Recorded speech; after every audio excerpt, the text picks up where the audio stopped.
الحمد لله نحمده ونستعينه ونستغفره ونؤمن به ونتوكل عليه ونعوذ بالله من شرور أنفسنا ومن يهده الله سيدنا ونبينا ومولانا محمدا عبده ورسوله الذي أرسل إلى كافة الناس نذيرا إلى الله فقد قال النبي صلى الله عليه وسلم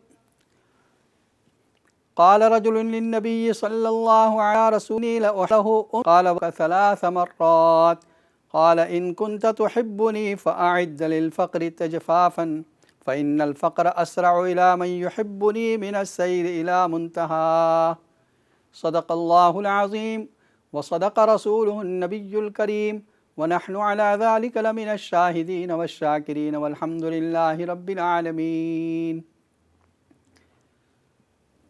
ناظرین کرام، جیسا کہ آپ جانتے ہیں پہلے سیگمنٹ میں ہم ترمذی شریف کے ابواب الزہد والورع اس کو ہم بیان کر رہے ہیں،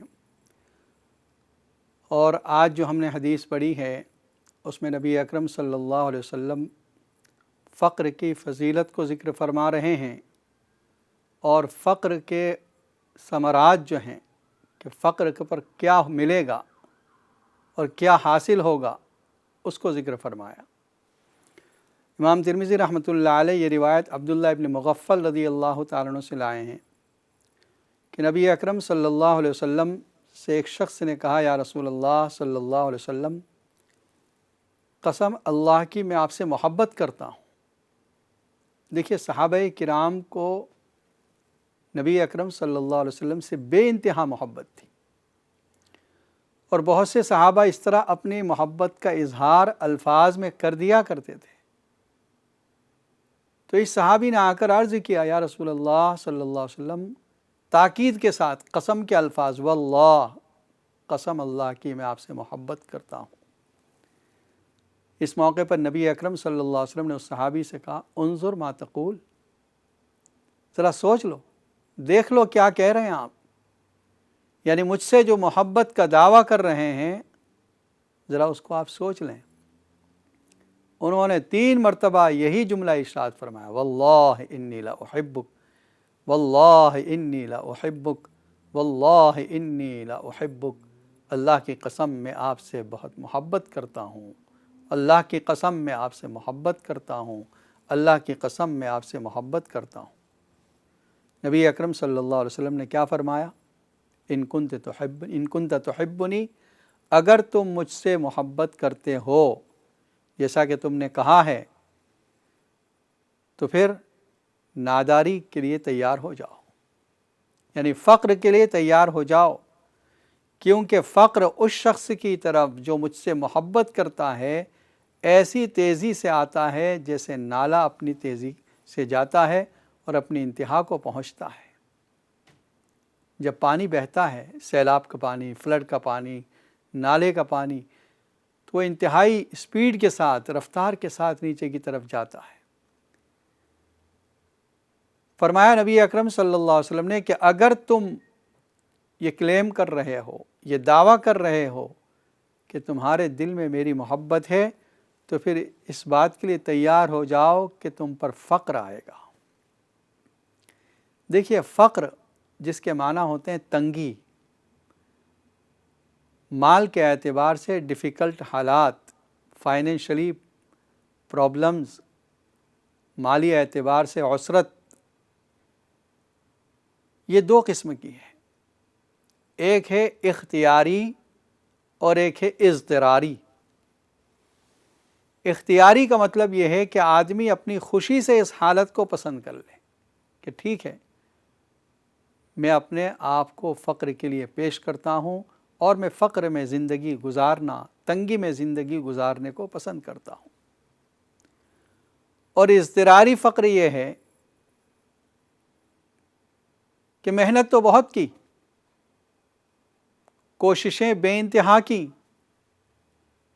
لیکن مال حاصل نہ ہوا، تنگی میں گزر رہی ہے، تو پھر وہ کہتا ہے کہ ٹھیک ہے، اب جو فقر ہے اسی کو اختیار کر لیا ہے۔ نبی اکرم صلی اللہ علیہ وسلم نے ایک موقع پر یہ بھی فرمایا کہ میں ایک دن پیٹ بھر کر کھاؤں اور اللہ کا شکر ادا کروں، اور دوسرے دن بھوکا رہوں اور صبر کروں، یہ مجھے پسند ہے۔ یہ اختیاری فقر تھا، یہ نبی اکرم صلی اللہ علیہ وسلم نے اختیار کیا تھا۔ تو پھر جس شخص کو نبی اکرم صلی اللہ علیہ وسلم سے محبت ہوگی، اس کو بھی آپ کہہ رہے ہیں کہ اگر تم مجھ سے محبت کا دعویٰ کرتے ہو اور واقعی تمہارے دل میں میری محبت ہے، تو تیار رہو کہ تمہارے پاس بھی فقر اس طرح آئے گا جیسے نالے کا پانی تیزی سے جاتا ہے اپنی انتہا کی طرف۔ اور ایک حدیث میں ایک اور بات فرمائی ہے، بہت سے لوگوں کو یہ شکایت رہتی ہے کہ ہم دینی اعمال میں لگے ہوئے ہیں لیکن پھر بھی پریشانیاں ہمارا ساتھ نہیں چھوڑتی۔ حدیث میں فرمایا اشد الناس بلاء الانبیاء ثم الامثل فالامثل، سب سے زیادہ آزمائش انبیاء کرام کی ہوتی ہے۔ سوچئے، سب سے زیادہ محبوب تمام انسانوں میں نبی اکرم صلی اللہ علیہ وسلم کی شخصیت اللہ کو، تمام نبیوں کے سردار نبی اکرم صلی اللہ علیہ وسلم، اور پھر بھی آپ دیکھیں کون سی مصیبت ہے جو آپ پر نہ آئی ہو۔ دشمنوں کی طرف سے طعنے آپ کو ملے، جسمانی طور پر تکلیفیں، فزیکل اٹیک کیے گئے، آپ کے دندان مبارک شہید ہوئے، دانت ٹوٹ گئے، طائف میں پتھراؤ کیا گیا آپ پر، اور بھی بہت سے طعنے روحانی اعتبار سے تکلیف پہنچانے والے، جیسے آپ کے بیٹوں کا بچپنے میں انتقال ہو رہا تھا تو کہا گیا یہ تو ابتر ہے، مقطوع النسل ہے، ان کا سلسلہ نسل نہیں چلے گا۔ یہ روحانی طور پر تکلیف پہنچانے والے جملے تھے۔ زہر آپ کو دیا گیا، جادو آپ پر کیا گیا، آپ کی بیٹیوں کو طلاق ہوئی، آپ کی بیٹیوں کا، آپ کے بچوں کا، بیٹوں کا آپ کی زندگی میں آپ کے سامنے انتقال ہوا، آپ کی بیوی کا، حضرت خدیجہ کا انتقال ہوا۔ غرض ہے کہ آپ دیکھیں جتنی بھی تکلیفیں اور مصیبتیں کسی انسان کی لائف میں ہو سکتی ہیں، وہ نبی اکرم صلی اللہ علیہ وسلم کی زندگی میں ہے۔ ہجرت کیا کم بڑی مصیبت تھی؟ اپنوں سے نکل کر دوسرے شہروں میں جانا پڑا، وطن مالوف کو چھوڑنا پڑا، رشتہ داروں کو چھوڑنا پڑا، ایک دوسرے شہر میں جا کر آباد ہونا، یہ بھی آپ کی زندگی میں تھا۔ غرض ہے کہ انبیاء کرام پر آزمائش آتی ہے۔ ثم الامثل فالامثل، اور پھر جو جتنا زیادہ نبی کے قریب ہوگا اتنا زیادہ ان کی آزمائش ہوگی۔ تاریخی اعتبار سے آپ دیکھیں صحابہ کرام کو آزمایا گیا، ان میں بھی جو زیادہ قریب تھے ان کو زیادہ آزمائش کا سامنا کرنا پڑا، اور صحابہ کرام کے بعد تابعین ہیں، تبع تابعین ہیں، اور آج کے دور میں جو جس قدر نبی اکرم صلی اللہ علیہ وسلم سے قریب ہوگا، آپ کی سنتوں سے قریب جائے گا، آپ کو فالو کرنے میں آگے بڑھے گا، اس کو آزمائش تو آئے گی۔ یہ ہے سلسلہ آزمائش۔ اور قاری طیب صاحب رحمۃ اللہ علیہ نے اس کی بہت اچھی بات لکھی ہے کہ بعض لوگ یہ سمجھتے ہیں کہ یہ شخص جو پریشانی میں ہے، یہ مصیبت، یہ پریشانیاں اس کے لیے اللہ کی طرف سے عذاب ہے۔ حالانکہ یہ عذاب نہیں ہوتا، اللہ کی طرف سے آزمائش ہوتی ہے نیک بندوں کی۔ احسب الناس ان یترکوا ان یقولوا آمنا وهم لا یفتنون، کیا لوگوں نے یہ سمجھ رکھا ہے کہ یہ کہہ دینے سے کہ ہم ایمان لائے چھوڑ دیا جائے گا، ان کو آزمایا نہیں جائے گا؟ آزمایا جائے گا ضرور۔ فَلَيَعْلَمَنَّ اللَّهُ الَّذِينَ صَدَقُوا وَلَيَعْلَمَنَّ الْكَاذِبِينَ، اللہ ضرور معلوم کر کے رہیں گے کون سچا ہے کون جھوٹا ہے، اپنے وعدہ ایمان میں، اپنے وعدہ اطاعت میں، اپنے وعدہ محبت میں۔ قاری سید طیب صاحب رحمۃ اللہ علیہ نے فرمایا کہ دو قسم کے لوگ ہیں، لیکن یہ کیسے پتہ چلے کہ مجھ پر جو آزمائش آ رہی ہے یہ اللہ کی طرف سے عذاب ہے یا آزمائش ہے؟ فرمایا ایک اس کے لیے کسوٹی ہے، علامت ہے، اگر اس علامت پر اپنے آپ کو پرکھ لیں، ٹیسٹ کر لیں، تو پتہ چل جائے گا کہ اللہ کی طرف سے آزمائش ہے یا عذاب ہے۔ فرمایا اصل سکون دل کا سکون ہے۔ اگر کوئی شخص پریشانیوں میں مبتلا تو ہے لیکن دل کے اعتبار سے پرسکون ہے، تو اس کا مطلب اس کے لیے یہ عذاب نہیں، آزمائش ہے۔ اور دوسرا ایک اہم پوائنٹ بتلایا کہ اللہ کے ساتھ تعلق کا ہونا، جو خالق اور مخلوق کا ایک رشتہ ہے، یہ رشتہ اگر مضبوطی کے ساتھ ہے، جیسے بھی حالات آ رہے ہیں، جیسی بھی پریشانیاں ہیں، لیکن اس وقت اس کی توجہ اللہ کی طرف ہے، نمازوں سے غفلت نہیں ہے، اللہ کا جو ذکر پہلے کر رہا تھا اب بھی کر رہا ہے، جو اللہ سے مانگنا پہلے جاری تھا اب بھی جاری ہے، تو اس کا مطلب یہ ہے کہ یہ آزمائش ہے۔ اور اگر ان پریشانیوں کی وجہ سے ربط ٹوٹ گیا یا کم ہو گیا، کمزور ہو گیا، جو پہلے رب کے ساتھ تعلق تھا، نمازوں کی پابندی، وہ اہتمام ختم ہو گیا یا کم ہو گیا، جو ذکر و تلاوت پہلے چل رہا تھا ان آزمائشوں کے بعد، ان پریشانیوں کے بعد کم ہو گیا، تو اس کا مطلب یہ عذاب ہے۔ اب وہ اللہ کے خلاف شکوے شکایتیں کرے گا، اب اللہ کی تعریف اس کی زبان سے نہیں نکلے گی بلکہ شکوے شکایتیں نکلے گی، تو اس کا مطلب یہ عذاب ہے۔ تو آزمائشوں کا آنا یہ تو ہوگا، جیسے اس حدیث میں فرمایا کہ جو شخص محبت کا دعویٰ کر رہا ہے اس کی طرف سیلاب کا پانی جس طرح نیچے کی طرف جاتا ہے، اسی طرح فقر جائے گا۔ دوسری روایت اس کے بعد ابو سعید خدری رضی اللہ تعالی عنہ سے روایت ہے کہ نبی اکرم صلی اللہ علیہ وسلم نے ارشاد فرمایا، فقراء المہاجرین یدخلون الجنت قبل اغنیائہم ب500 عام۔ فقراء مہاجرین، مالدار صحابہ کرام سے 500 سال پہلے جنت میں داخل ہوں گے۔ دوسری روایت اسی طرح کی ہے، نبی اکرم صلی اللہ علیہ وسلم یہ فرما رہے ہیں کہ جو لوگ غریب ہیں، فقراء ہیں، صحابہ کرام میں فرمایا کہ تم میں جو لوگ مہاجرین ہیں اور فقراء ہیں، یہ لوگ مالدار صحابہ کرام سے 500 سال پہلے جنت میں داخل ہوں گے۔ اور 500 سال اس سے قیامت کا آدھا دن مراد نہیں بلکہ دنیا کے 500 سال مراد ہے، کیونکہ قیامت کا تو ایک دن 50,000 سال کے برابر ہے۔ تو اس کا مطلب یہ ہے کہ دنیا کے 500 سال کے اعتبار سے وہ جلدی داخل ہوں گے۔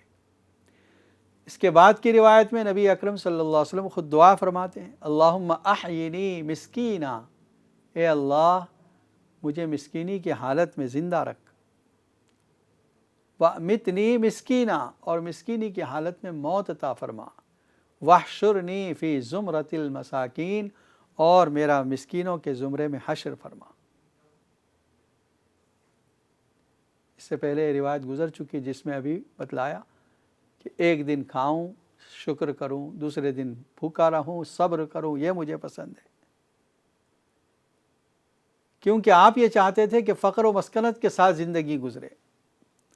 امت کی اکثریت فقر کے ساتھ ہے، مالدار کم ہیں، ان کے لیے ایک رول ماڈل کی ضرورت تھی، تو نبی اکرم صلی اللہ علیہ وسلم چاہتے تھے وہ رول ماڈل خود بن جائیں کہ دیکھو اللہ نے مجھے اختیار دیا تھا، پھر بھی میں نے فقر کو اختیار کیا۔ جب یہ دعا مانگی تو حضرت عائشہ صدیقہ رضی اللہ تعالی عنہا نے عرض کیا، یا رسول اللہ، آپ نے مسکینی کی دعا کیوں فرمائی؟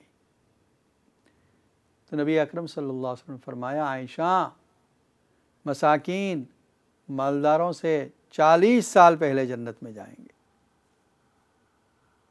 دیکھیے، پہلے ابھی جو روایت پڑھی اس میں 500 سال کا ذکر ہے، اور اس دعا کے بعد جو ذکر ہے اس میں 40 سال کا ذکر ہے۔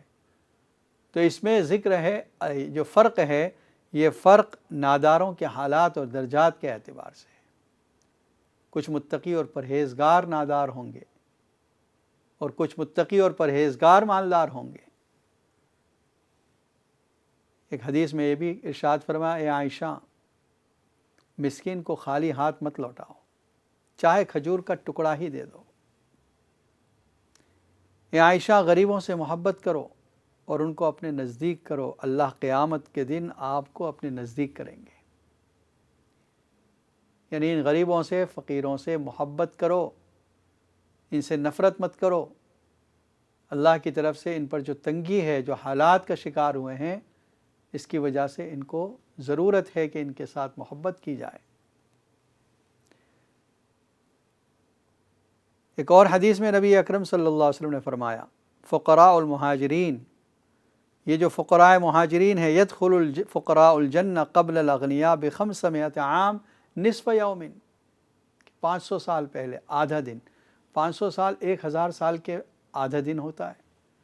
ایک آیت میں وَإِنَّ يَوْمًا عِنْدَ رَبِّكَ كَأَلْفِ سَنَةٍ مِّمَّا تَعُدُّونَ، یہ فرمایا قیامت کا ایک دن رب کے پاس تمہارے 1000 سال کے برابر ہے۔ تو اس اعتبار سے اگر آدھا دن کہیں تو پھر صحیح ہے، 500 سال آدھا دن ہو گئے۔ آگے حدیث لائے ہیں امام ترمذی رحمۃ اللہ علیہ، حضرت عائشہ صدیقہ رضی اللہ تعالیٰ عنہ، مسروق ان کے شاگرد تھے، تابعی ہیں۔ وہ فرماتے ہیں کہ میں حضرت عائشہ صدیقہ کے پاس گیا، فدعت لی بطعام، انہوں نے میرے لیے کھانا منگوایا کہ آپ کھا کر جائیں۔ یہ عربوں کا طریقہ تھا کہ جب بھی کوئی شخص گھر میں آتا اس کو بغیر کھانے کے رخصت نہ کرتے، چاہے کچھ بھی جو موجود ہوتا اس کو کھلا دیتے۔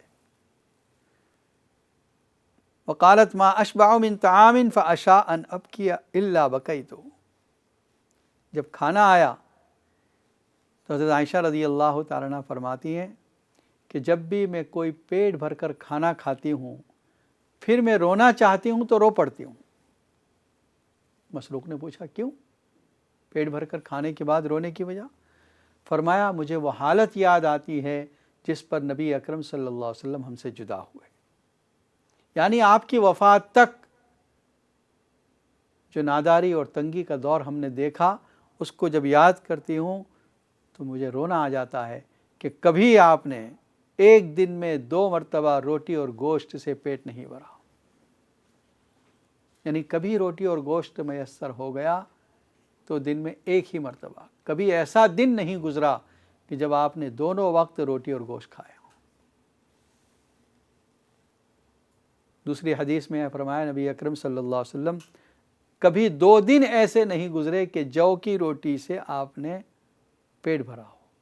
اب یہاں روٹی کے ساتھ گوشت کا ذکر نہیں، لیکن مسلسل 2 دن بھی ایسے نہیں گزرے جب جو کی روٹی بھی کنٹینیو آپ نے مل گئی ہو آپ۔ اور تیسری حدیث اسی طرح کی ہے جس میں فرمایا کہ آپ کے گھر والے 3 دن تک مسلسل گیہوں کی روٹی سے کبھی پیٹ بھر کر نہیں کھایا انہوں نے، یہاں تک کہ آپ دنیا سے رخصت ہو گئے۔ پہلی حدیثوں میں خود آپ کا ذکر ہے، اور اس آخر میں آپ صلی اللہ علیہ وسلم کے گھر والوں کا ذکر ہے کہ 3 دن ایسے کبھی نہیں گزرے جب آپ کے گھر والوں نے گیہوں کی روٹی مسلسل کھائی ہو۔ اور ایک حدیث میں یہ بھی فرمایا کہ نبی اکرم صلی اللہ علیہ وسلم کے گھر والوں سے جو کی روٹی بچتی نہیں تھی، یعنی ضرورت سے زیادہ کبھی پکتی نہیں تھی۔ ابن عباس رضی اللہ تعالیٰ عنہ فرماتے ہیں کہ نبی اکرم صلی اللہ علیہ وسلم پر اور آپ کے گھر والوں پر پے در پہ کئی راتیں بھوک کی حالت میں گزر جاتی اور رات کا کھانا نہیں کھا پاتے تھے، اور ان حضرات کی روٹی عام طور پر جو کی ہوتی تھی۔ دیکھیے ان تمام حالات کو کہ یہ تنگی اختیاری تنگی، یہ فقر اختیاری تھا۔ ایک حدیث میں نبی اکرم صلی اللہ علیہ وسلم فرماتے ہیں اللہ نے مجھے اختیار دیا، اگر میں چاہتا تو یہ احد کا پہاڑ میرے لیے سونے کا بنا دیا جاتا، لیکن میں نے فقر کو اختیار کیا۔ اب آپ اس حالت کو دیکھیں اور آج اللہ نے جو ہم پر نعمتوں کی بارش برسائی ہے اس کو دیکھیں۔ کیا کبھی ہم سوچ سکتے ہیں کہ نبی اکرم صلی اللہ علیہ وسلم کی طرح کا فقر ہم اختیار کر سکتے ہیں؟ کیا ایسے حالات اگر آ جائیں ہم پر تو کیا ہمارا تعلق رب کے ساتھ ایسا رہے گا جو ابھی ہے؟ دنیا کی ہر نعمت اللہ کھلا رہا ہے، اللہ پلا رہا ہے، دور و دراز سے ملکوں سے ہم پر نعمتیں پہنچ رہی ہے، لیکن پھر بھی ہمارا حال یہ ہے کہ ہم اللہ کی ناشکری میں ہیں، دل سے اللہ کا شکر ادا نہیں کرتے کہ اتنی نعمتیں اللہ نے عطا فرمائی ہیں۔ حق تعالی شانہ نے جو ہم پر نعمتیں عطا فرمائی ہے اس کا حقیقی شکر یہ ہوگا کہ ان نعمتوں کو صحیح طور پر استعمال کریں اور جو کھانے پینے کی چیزیں اس کی قدر کریں، چاہے وہ روٹی ہو چاہے چاول ہو، ہر چیز کی قدر کریں۔ حق تعالی ہمیں قدر کی توفیق عطا فرمائے۔ السلام علیکم ورحمۃ اللہ وبرکاتہ۔